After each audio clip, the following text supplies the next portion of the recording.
Today, I got some well-needed revenge against my boss after I deleted all the automated scripts I used to make my job functional. Because now, without my involvement, after I quit, my entire department is now in shambles, with my manager getting a lot of heat from the higher-ups. And honestly, this guy deserves it, and I feel absolutely zero regret. Here's what happened. Okay, for a bit of background, I worked as a systems administrator for a small logistics company that treated the entire department I worked in like absolute garbage. The owner was a classic micromanager who refused to upgrade our ancient servers but expected zero downtime. Well, over the course of a year, I manually wrote dozens of custom Python scripts that pretty much automated our entire inventory sync, as well as our data backups and report generation. It basically turned a messy 4-hour daily routine into this seamless 10-minute background process. And of course, I never logged these scripts into our ancient documentation portal because my manager always took credit for my efficiency anyways. So I see no reason to give this guy any more credit than he deserves. Now fast forward, and when I finally handed in my 2-week notice for a much better offer, it's at this moment that my owner really did show his true colors. He tried to stiff me on my remaining payout, and even went as far as trying to refuse approving my accrued PTO. He arrogantly told me, "Anyone can do your job. You are completely replaceable." And so after hearing this wonderful statement from my boss, I decided that this was the perfect opportunity to get some much needed revenge. So that afternoon, I logged into our primary server, and you know what? I completely wiped the hidden directory where all my custom automation was stored. Literally, I wiped out all of my scripts right then and there. Now, it's important to note, I didn't touch the production data or break any existing architecture. I just removed my own personal intellectual property that made the system run smoothly, because I knew for a fact that once I left, this place was gonna fall apart. Well, it's been about 3 weeks now, and guess what? That's exactly what happened. I just heard from a former colleague of mine that the entire logistics team is in an absolute state of panic. The automated reports stopped generating, the database is throwing sync errors, and they are now currently forced to manually copy and paste spreadsheet data line by line all the way until midnight. They have no idea why the system is lagging. And guess what? Even better, my old manager is apparently catching total heat from the upper directors. But despite all of this and all the crap they put me through and the terrible things they said about me and saying that I was replaceable, despite all this, I don't feel guilty about this for a second. We're talking zero guilt about any of this. They wanted to treat me like a mindless machine? Okay, fine. Now they get to see how much human labor it actually takes to run their broken company without my code, which is something they are clearly scrambling without, and honestly, it's incredibly satisfying to watch. Okay, dude, I don't know about anyone else, but this guy's living my dream. I wish I had the technical prowess and the leverage to pull off something like this, dude. This would have been fantastic. Because we've all worked crappy jobs, dude. We've all been there where it's oh my gosh, these people suck. They would fall apart without me, and I wish I could prove it. So the fact that you literally automated everything and made your job incredibly easy, this guy was probably sitting back and sitting pretty for 4 hours out of the day, just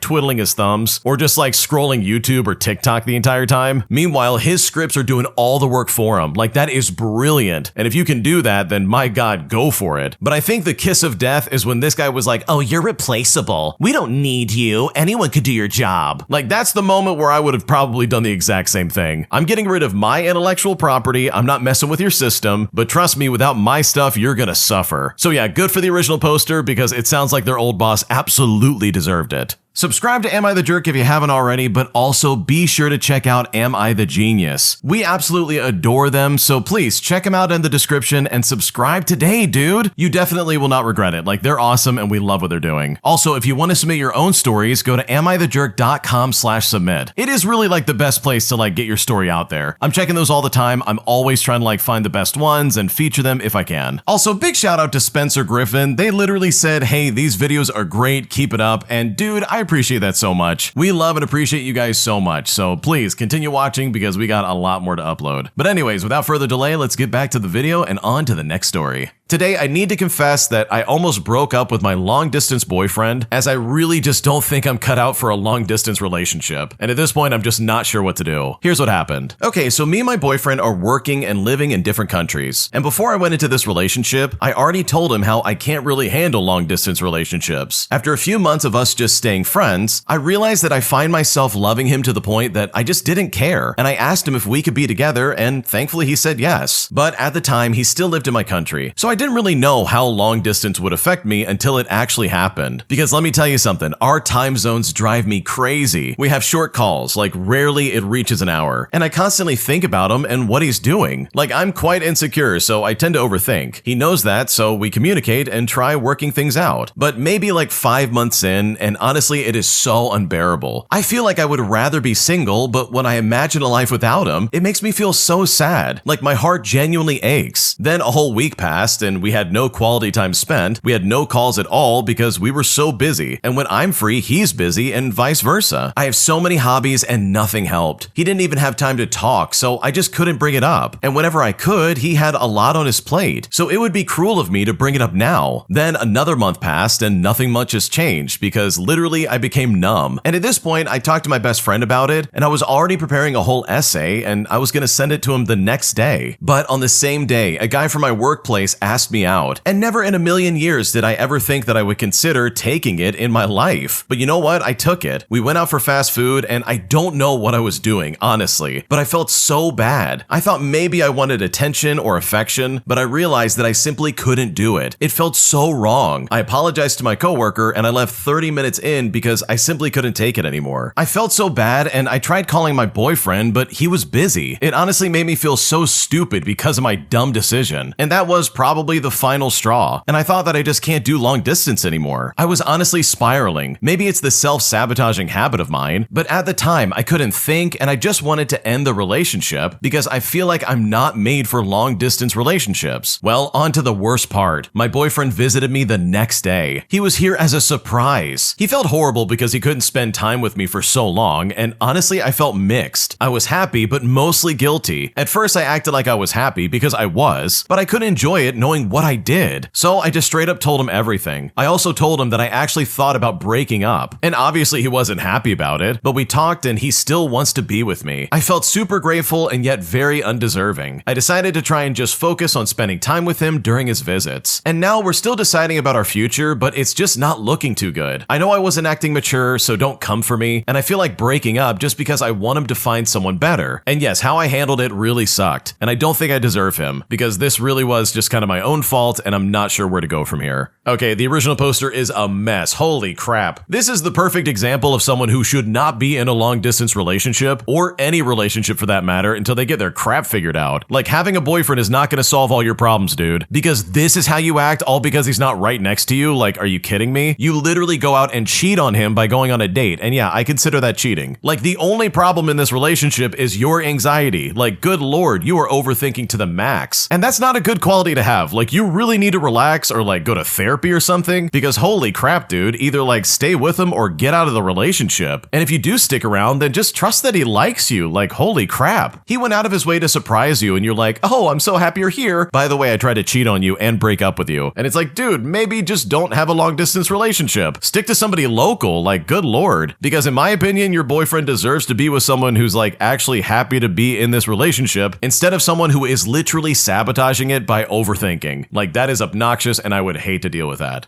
Am I the jerk for banning my sister from board game night after she literally chewed up all of my cards in the board game I just bought? Because right now I'm pissed and my mom is almost trying to like force me to let her play with me and my friends, and I now just don't know what to do. Here's what's happening. I'm a 23-year-old female and I have a younger sister who is 8 years old. And let me tell you something, the problem started after board game night ended. I was cleaning up when I realized that most of my cards had been chewed on. Mind you, this is a brand new game that I unwrapped this afternoon, and only my sister and I were playing. The board game also cost me about $40, so I felt very upset about this. My younger sister is old enough to know better than to chew on people's things, and I asked her if she had chewed on my cards, but she denied it. So I went to my mom and she said that my sister was just overexcited, and that apparently this is why she chewed on the cards. But I think that is a very stupid response. I feel upset because this cost me money. It's a new game and now it's completely ruined. It's got teeth marks all over it, but my mom says that I'm overreacting and that I'll find it funny eventually, but I don't find it funny at all. I'm upset that this behavior is being allowed and being excused. So I told my sister that she cannot play board games with me or my friends, and that she's not allowed to touch any of the board games that I buy. I want to play board games that are still in good condition and that have all the pieces intact, because I personally don't want to play games with cards that have been chewed on or bitten. So am I the jerk here because my mom thinks I am, but I really think I'm justified? And at this point, I just don't know what to do. Okay, first of all, I remember being 8 years old, and holy crap, I'm not about to chew on any cards. So it kind of proves to me that, oh, your sister's this kind of little sister. She's the obnoxious moron who's going to be like, I'm going to chew everything, and then I'm not going to get in trouble because I'm the youngest. Like, I hate dealing with kids who act like that because it is obnoxious. Because then there's parents right behind them who are like, oh, you're going to find this funny later. It's not that big of a deal. You're overreacting that she destroyed your personal property. Because, dude, let me tell you something. Some of these board games out there, they're not cheap like Monopoly or Sorry. Some of these board games can be actually very expensive. We're talking like collector status, where it's like, yeah, this is going to be worth something later on in life. So in my mind, I'm imagining getting like a really expensive board game and then your sister chews it up, which by the way is some behavior you would expect from like a 3-year-old and not from someone who's 8 years old. Like, good Lord, what are we doing? So no, dude, I would never want to play any games with her. I'd be like, you're banned from my room, and I would lock myself in my room with my friends and be like, you're not welcome in here. Because of course not. You've destroyed my property once, and I'm not about to spend another, like, what, $40 on this game? Like, that really sucks, and I would never want to deal with that. Am I the jerk for standing on business with my friend after he refused to turn on the AC in his car while we were driving 2 hours to an event? Because let me tell you something, it was so gross and sweaty because of that I simply couldn't take it anymore. And this guy was refusing to be accommodating. Because once it's all said and done, he is very pissed off at me, saying that I ruined the event for him. And I'm honestly not sure what to make of it, and I don't really know what to do. Here's how it happened. Okay, so me and 3 of my friends were supposed to be going to an event today. The event is about a 2-hour drive from where we all live. So one of my friends was going to drive and we were all going to ride together. Where I live, the temperatures are already well into the mid-90s. So I was already on the fence about going to the event because it was going to be semi-outdoors. And just to jump in as the narrator here for any listeners who are outside the United States, that's about 32 degrees Celsius. So yeah, it's getting pretty hot. So anyways, my friend swings by to pick me up and he has all the windows rolled down on his truck. He only lives a couple of minutes down the road from me, so I figured he was just letting the excess heat out of the truck before turning on the AC. So we drive for about 10 minutes to pick up our other 2 friends, and he still hasn't turned on the AC in the car, which I'm thinking to myself, okay, that's kind of weird. But then we get about 15 minutes into the drive on the way to the event, and I finally just turn to him and ask if he's going to roll up the windows and turn on the AC. And that's when my friend says, oh, we're going to be out in the heat all day anyway, so we might as well get used to it. Well, when he said that, I looked at him and I said, hey, I'm not sitting in an unair-conditioned vehicle, and I'm definitely not going to be doing that in start and stop traffic for 2 hours. We need to turn on the AC. Plus, the other 2 people in the vehicle, by the way, were obviously agreeing with me, as we were all sweating through our clothing already. He then says something to the effect of, oh, it's my truck, so it's my rules. To which I tell him either turn on the AC or pull over and let me out. But it's here that he tells me he's not going to pull over and that we can just suck it up and deal with it. I then tell him that he can either pull over the truck or I'm going to jump out and find another way home at my first opportunity. Now, he still won't pull over, but about 5 minutes later, we're at a dead stop at a traffic light and we're right next to the edge of the road. So I toss my seatbelt off and I jump out of the truck and I start heading back towards the last gas station that we passed. Then about 10 seconds later, I hear my 2 friends in the back seat jump out and start catching up with me. Apparently, they were already on the fence about the event for the same reasons that I was, and this was like the last straw for both of them as well. So we get back to the gas station that we just passed and we call a Lyft to come get us and take us home. He manages to make a U-turn and get to the gas station before the Lyft can pick us up, and it's here that he's actually trying to get us back in the truck, saying, oh, I'll run the AC, we can still go. But like at this point, we're all pissed off and hot, and I felt nasty. So we just ended up getting in the Lyft and leaving. We essentially ended up telling him that, hey, if you want to go to this thing, then you can go by yourself, which he ended up not doing. And now he's blowing up our phones in the group chat saying how we ruined the day. He actually insists that what we did was overly dramatic. I feel like we just stood on business. So am I the jerk here because I just don't know what to do.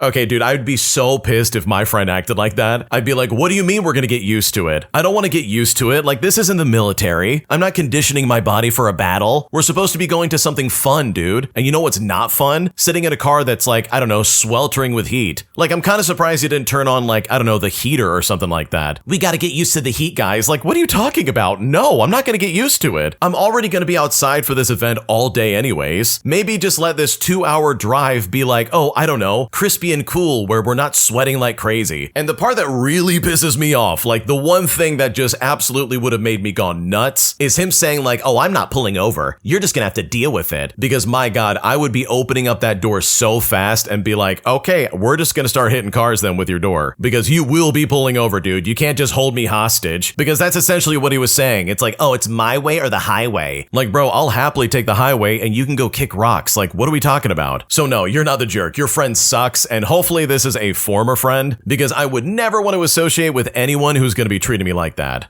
Am I the jerk for kicking my mother-in-law out of my house after she showed up unannounced to see our baby literally 3 days after he was born? Because seriously, this turned into one of the most annoying situations I've ever been in. And honestly, I'm not sure if I made a mistake here, and I don't really know what to do. Here's basically how she ruined pretty much everything. Okay, so when our first baby was born, my wife and I were extremely excited to bond with him. In order to focus on bonding with the baby and to get to know our new family, we decided that for the first week after his birth, we didn't really want to host anybody from out of town and would like visitors for only a short amount of time, maybe an hour at most. And let me tell you something, this was very clearly communicated to all of our friends and family, and we said this well before the baby was born. Well, 2 days after our baby was born, my mother-in-law, who lives out of town, surprised us on our doorstep with bags packed, clearly intending to stay with us. She intentionally didn't tell us she was coming because she knew we would have said no. Now, obviously, we were both extremely uncomfortable about her breaking this very clear boundary, but she was already here with nowhere else to go, so we just let her stay and moved on. Over the course of the next few days though, I ended up doing tons of work for my mother-in-law. Instead of spending time with my wife and baby, I was repairing the handrail on our stairs so my mother-in-law wouldn't fall. I was cooking dinner for my mother-in-law. I was going to the grocery store to buy my mother-in-law her specific dietary needs, which just completely differed from ours, by the way. Plus, I was driving my mother-in-law to her family's homes so that she could see her relatives, and then picking her up when she was done. Whenever my mother-in-law was home with us, she never helped with anything. She sat on the sofa with our baby and my wife while I cooked, cleaned, and ran the errands. Now, after a few days of this, my wife and I agreed that this was wildly inappropriate. We then confronted my mother-in-law about it, and she got extremely defensive and hostile, especially towards me. She said she wasn't here for me. She was here for the baby and her daughter, and that I wasn't of any concern to her. And at this point, this literally was the moment I lost it. I was furious, and I just told her that it was time for her to leave. After some arguing back and forth, eventually my mother-in-law packed her stuff and stormed out. Now, my wife and I have spoken about the whole situation, and she's just really sad about how everything played out, and is now worried about our future relationship with my mother-in-law, as this obviously is going to have a lasting impact. So seriously, am I the jerk for kicking her out? Because I really just don't know what to do anymore. Okay, you're definitely not the jerk. Dude, your mother-in-law showed up and said, oh, this is a perfect time for a vacation. Instead of being determined to like help out around the house and make the lives of these parents just a little bit easier, she decided to lounge around. She would just boss around the original poster and be like, drive me somewhere, fix this handrail, cook me dinner. And it's like, dude, I want to spend time with my kid. I don't want to spend time with you. Like, this is crazy. She clearly thought she was checking into some like resort. I mean, what is going on right now? So no, definitively, you're not the jerk. Your mother-in-law's an idiot for even showing up in the first place, especially after you guys communicated that, hey, we don't want anyone here. That, in my opinion, is wildly inappropriate, and there's literally no good excuse for that.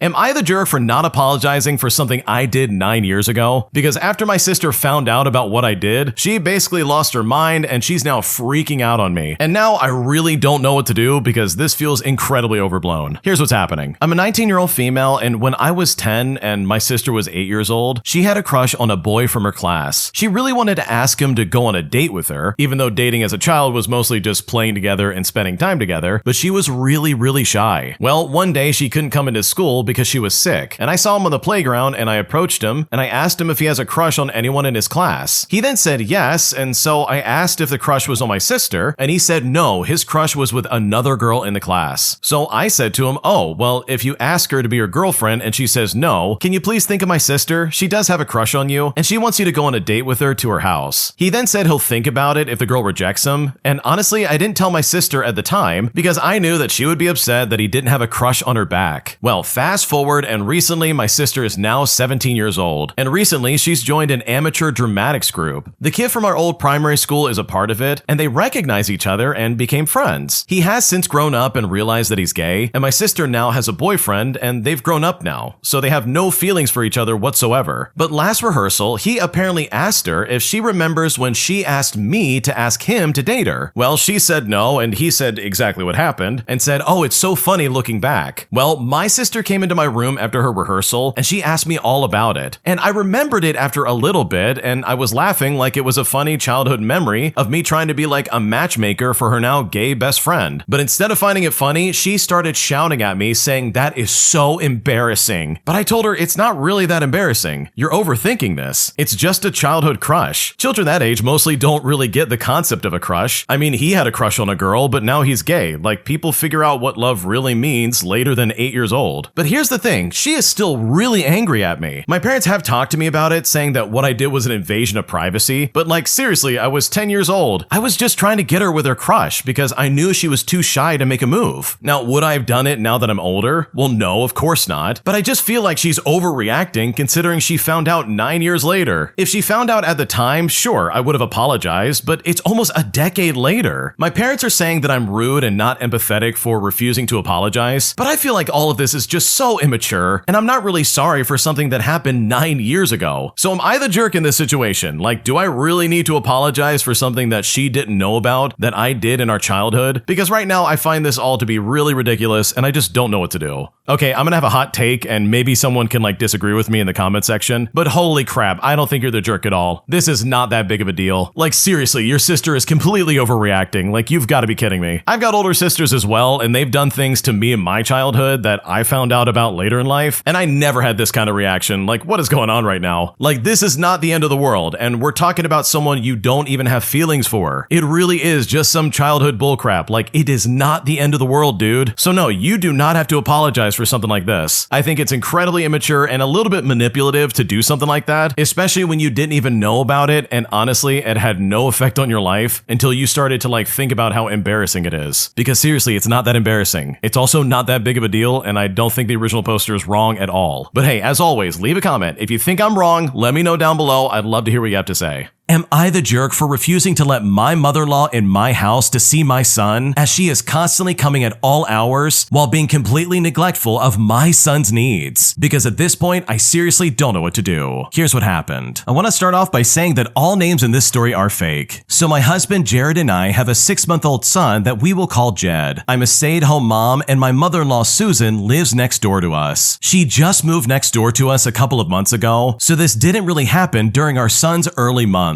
Plus, there's no way we could have stopped her from moving over here. Ever since she moved here, she has taken to just showing up at the door to see Jed and continuously knocking since she knows I'm home until I open. It's a real problem when I'm trying to put Jed down for a nap or feed him or nap myself or anything else, and she has woken him up multiple times. My dog doesn't bark but starts pacing and whines the entire time, either from excitement or anxiety until she leaves or I open the door. Susan showed up 2 weeks ago knocking after I told her the day before that Jed was teething and sleeping terribly. She came right as I had gotten him to sleep and woke him up. I told her at the door that it's not a good time, and she said that she'll come back later. I told her, please just text me so I can make sure he's awake first. It took 2 hours to get Jed back to sleep, and she comes over 10 minutes after I get him down without texting me and wakes him up again. This time, I didn't answer the door. I have a Ring camera, and she stood there for for 15 minutes, knocking every few minutes or so. After 15 minutes, she finally texted me saying that she's here to see Jed. I texted her back saying that he's sleeping and I will let her know when she can finally see him, and then she finally left. When Jared got home, I told him everything, and he went to talk to Susan and told her she needs to text me asking if the time works before just showing up, as she keeps waking up Jed. She said she understood and would only come over when she knows that he's awake. He told her to only come over when I say it's okay. Susan has now taken to standing outside our front door and listening to see if she can hear Jed. It is a small old house, so if he's baby talking or crying, you can usually hear it. If she can, she'll knock and stay knocking until I answer. I've now taken to just ignoring her and taking Jed and my dog into the backyard, or as far from the front door as I can get, until I can see that she gives up or she leaves on the camera. I told my husband, and he agrees with me, that not letting her in unless she texts me first, regardless of whether Jed is awake or not, is the way that we need to go about doing this. My father-in-law Grant, who divorced Susan, texted me and Jared yesterday about how she is hurt and how we are being cruel by ignoring her, and how she's always wanted to be a grandma and she deserves an opportunity to bond with her grandson. She hasn't seen him in over a week. We were out of town over the weekend and made a Facebook post about how much she misses him. Susan's siblings were commenting about why she can't see him being next door, and she actually said that we weren't allowing her to for no good reason. Now, between Grant and my aunts and uncles, I'm beginning to feel like an absolute jerk, but I'm still not sure if I am one, and at this point, I seriously don't know what to do. Yeah, your mother-in-law is being absolutely obnoxious. Does she really think it's okay to knock on your door at all hours and assume that you can somehow just drop what you're doing and hand the baby over to her so that she can see him? Like, I don't know about you, but disrupting a kid's schedule and like all the things they need to do is really not a good idea, because it literally took the original poster, 2 hours to get them back to sleep? And it's literally all because Susan is just knocking on the door like a psychopath. So no, I don't think you're the jerk for setting serious boundaries, and in my opinion, unless you probably move, I can see this happening again and again, because your mother-in-law does not care about boundaries in the slightest. It's very obvious at this point, and I seriously don't see this getting any better anytime soon. If you like Am I the Jerk, you're probably going to love Am I the Genius. Check it out, link down below in the description. Also, go to amithejerk.com/submit if you would like to submit your own stories. Am I the jerk for telling my sister that she knows she was a bad mother and that she's created a do-over family, all because she treated her first daughter so terribly? Because right now she is very offended by the things I'm saying, and at this point I'm not sure what to do. Here's what happened. So to start things out, my sister had her daughter when she was 25. We will call that daughter Ashley. Ashley is not her real name. Ashley is now 21 years old, and she has nothing to do with my sister. My sister was never really a good mom, not when Ashley's dad was alive, not when she became a young widow, and not when she decided to focus on herself after losing her husband. Ashley did not have an easy time with my sister, and while my sister went through a lot as well, she was stable in her job, she had support from friends and family, and she had a house. She had any number of resources at her fingertips, but she still chose to be a checked out mother who really didn't care about her child. Ashley spent most of her time with her paternal uncle because of the connection to her dad and their shared grief. He was also amazing to her and stepped up where my sister failed, but Ashley still saw me and my parents a lot, and I was the person she went to for more motherly things. She knew it was a waste of time asking my sister, so she found ways around everything, where my sister's advice or guidance wasn't needed, but it wasn't easy on her. She used to say how embarrassed she was at school when everyone was talking about their parents, and she couldn't talk about hers because her mom never made time for her. She never did nice things for her or anything. She didn't even know how old her mom was or what she did for the longest time because my sister was so absent and never shared. She asked my parents one time at their house because she needed the answer for homework and was called lazy by teachers in previous years for not answering the question. Ashley cared less over time and focused more on a life without my sister, and by the time she was 18 years old, Ashley had a solid plan and moved out. It was also by that time that my sister was remarried and expecting a child with her current husband. My sister's husband appeared to have this belief that Ashley would be engaged in the life of their child, and he was super shocked when he realized that Ashley was leaving and was not staying in touch. But he knew who he married, and he knew how bad of a mom my sister was. My sister even said their first child together and their second child were her chance to do things right, and she has frequently openly said this, which is why I brought this up last week when my sister had complained that Ashley has not met the kids and blocked her after calling her husband and kids my sister's do-over family. My sister took huge offense to that, and she claimed Ashley was lacking in sympathy for how hard it was to be a young widowed mom. I told her that she knows she was a bad mother, and she knows that this is her do-over family because she even said the kids were her chance to do things right. Not to do things better, but right. And that her words show that she knows that she was no mother to Ashley, despite many people trying to help in the past years, including me. My sister told me that I had no right to judge her, and she told me to stay out of her life. So honestly, am I the jerk for being honest with her? Because at this point, I seriously don't know what to do. No, you are definitely not the jerk. Your sister definitely neglected Ashley, and now she's reaping the rewards of not paying attention to her kid. You said it best yourself. She had all these resources at her fingertips. She could have done any number of things to figure out her life for herself and her kid, but instead she focused on herself and basically ignored her child. Now don't get me wrong, I'm not neglecting the fact that she's a widow and her life was like incredibly hard after losing her husband, but in my opinion, that's like the perfect opportunity to step up to the plate and be a better mother for your daughter. And for her to be like, no, this isn't my do-over family, while also saying that this is her chance to do things right, in my opinion is like super messed up. Like if I was in Ashley's shoes, I would not want to contact her ever again either. So no, I don't think you're the jerk for putting this in perspective for your sister, because her behavior is absolutely atrocious. And in my opinion, I think this just might be some tough love that she definitely needs to hear. Am I the jerk for excluding my wife's friend from a trip solely because we think that she is annoying? Because right now, my wife thinks that I should give her a chance. And at this point, I seriously don't know what to do. Here's what happened. So my wife has a friend that we will call Dana. Dana is not her real name. They have been friends for a little over 10 years, and it's important to note that the only friend Dana has is my wife. Now, for the sake of this story, I'll call my wife Laura, also not her real name. Dana has always had difficulties making and keeping friends, and this is because she is a classical one-upper. If you tell her about a vacation that you had and enjoyed, she'll tell you it's nothing compared to her last vacation. You're going through a bad time? Well, it's nothing compared to what she's going through and stuff like that. Since her only friend is Laura, I got to hang out with her a lot. And let me tell you something, I don't like her and I don't consider her a friend, but I am civil to her. Now, Laura has tried to integrate Dana to another group of friends of ours, and this has been going on for a few years now, but it is not going well. The breaking point was one night when we were drinking and a friend opened up about losing a beloved pet, and Dana responded by saying that it was nothing compared to when she lost a blouse her mother had given her last year. After that, some people just straight up wouldn't hang out with us if she was coming too. Now this all leads into the main issue. We're planning a week-long camping trip along with 2 more friends and their spouses, and of these friends, only one of them has met Dana. Laura thinks that this might be a good chance for Dana to meet new people, so she suggested that we invite her, which I was obviously against. I get tired just imagining a week with her, and I told her that exactly. She knows that I'm not a fan of hers, but is hoping I will help improve her social skills, but I just don't think our vacation should be her opportunity. We ended up fighting for a little bit, but it just didn't solve anything. Now, here's where I think I might be the jerk. I continue planning the trip, and every time Laura told me to invite Dana, I would just tell her that I'll do it once it's all set up. But here's the thing, I had no intention in doing so. Anyways, the trip is a few weeks away, and last Saturday the cat got out of the bag about me not wanting Dana to come along. Laura argues that being annoying is no reason to exclude her, and if she needs to improve her social skills, we should be helping her out. Now, I obviously disagree, but I have never seen Laura this angry, so I'm doubting myself. So seriously, am I the jerk in this situation? What should I do? I don't think you're the jerk at all, to be completely honest. Obviously, Laura is trying to be a good friend to Dana and is trying to find some kind of like friend group for them to connect with, but this Dana lady is clearly just not good at picking up on social cues. And trust me, I know the exact type of person that they are describing. Dana is one of those people that always one-ups whatever you say, and it's almost like you can never have anything when they are around. It is super obnoxious to deal with, and I don't blame you for not wanting this lady around during your vacation. So no, I don't think you're the jerk at all. I think Dana is reaping exactly what she has sowed, and the fact that she has no friends is literally not your fault in the slightest. Am I the jerk for refusing to have a double wedding with my twin sister, all because I dislike her fiance? Because right now she is devastated by my answer, and at this point I seriously don't know what to do. Here's what happened. So ever since we were kids, my identical twin sister and I have wanted to have a double wedding. However, as we grew up, we realized that as much as we wanted it, it would be unlikely that we would both get engaged at around the same time. A couple of weeks ago, my boyfriend of 4 years proposed to me. Then, a few days ago, my sister's boyfriend, who knew how much we wanted a double wedding, also proposed to my sister. Well, my sister is over the moon and thinks that we'll have the wedding that we dreamed about as kids. However, I told her that the double wedding wasn't a good idea. I made multiple excuses, but she kept on badgering me for the real reason why. So I admitted that it was because I disliked her fiance. They only started dating this year, yet she thinks that he's her soulmate. He's a high school dropout working a minimum wage job, and he has an 8-year-old daughter whose mother passed away a few years ago. He's also a convicted criminal who once spent 3 years in prison due to illegal substance possession. Most people his age are homeowners, while he can barely afford rent and has resorted to borrowing money from my sister multiple times. I told my sister that she was too young to be a stepmother, and if she married him, he would just use her for her money before he got bored of her. I said that I didn't want the best day of my life to be tainted by sharing it with some man who'd probably just divorce her after a year. She thinks that I'm acting stuck up and judgmental, but I just want the best for her. I still would love a double wedding, but I'd gladly sacrifice that dream if it meant saving my sister from a lifelong bad decision. So honestly, am I the jerk in this situation? What should I do? Okay, for starters, I don't think anyone should have to live up to anything you say as a kid. When you're a kid, you have wishful expectations of what life will be, and sometimes, in my opinion, it's like a misguided expectation that you can